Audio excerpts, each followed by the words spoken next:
The Health Department recommends an extension of 1 week of the Enhanced Community Quarantine or ECQ in Metro Manila and 4 nearby provinces.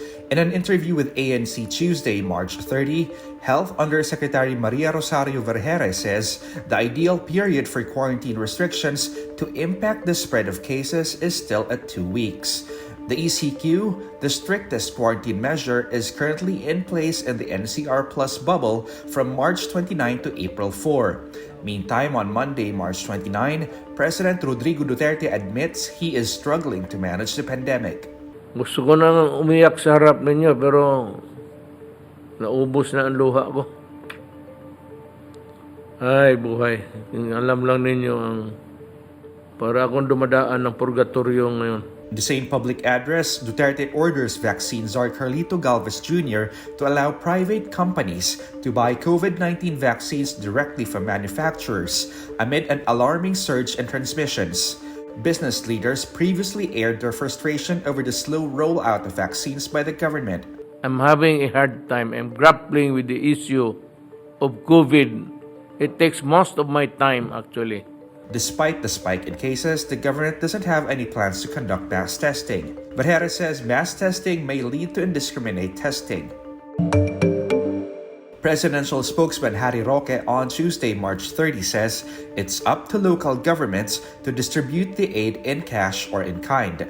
This comes after Budget Secretary Wendell Avisado said the 1,000 peso assistance for low-income individuals in NCR Plus will be in kind. Despite this, Roque says President Rodrigo Duterte ended up signing a document that allows local governments to distribute the aid in cash. Some 22.9 million individuals from low-income population of Metro Manila, Bulacan, Cavite, Rizal, and Laguna are set to receive the aid through their local governments. Each individual will be entitled 1,000 pesos worth of aid or cash, while families can receive a maximum of 4,000 pesos worth of aid or cash. Caskets with anti-communist propaganda were spotted in different parts of Metro Manila on the eve of the 52nd founding anniversary of the New People's Army or NPA. It is also the eve of the implementation of a week-long strict lockdown in Metro Manila and nearby provinces. The caskets came with tarpaulins containing the names and faces of students who allegedly became part of the NPA and died. There is also an edited version of the face of Communist Party of the Philippines founding chairman Joma Sison juxtaposed with a skull. This setup was found in the Boy Scout Circle in Quezon City and on Guadalupe Bridge along Epifanio de los Santos Avenue. The same night the caskets were spotted, red-tagged labor leader Dan De Miguel was shot dead by unknown assailants while riding his motorcycle in Laguna. Meantime, in Central Luzon, 2 red-tagged peasant leaders are arrested Tuesday, March 30. Kilusang Magbubukid ng Pilipinas or KMP Vice Chairperson Joseph Canlas is arrested in Pampanga, and Bagong Alyansa Makabayan or Bayan Central Luzon Chairperson Paul Viuya in Tarlac. Bayan and KMP say both leaders are consistently red-tagged in various tarpaulins and posters and on social media prior to their arrest. They were also tagged as supposed recruiters of the New People's Army. The Philippine Statistics Authority or PSA reports Tuesday, March 30, the country's unemployment rate rises to 8.8% in February. This is higher than the 8.7% in January and reflects the scars the coronavirus pandemic brought to the labor market. This figure is equivalent to 4.2 million jobless Filipinos in February, higher than the 4 million unemployed in January.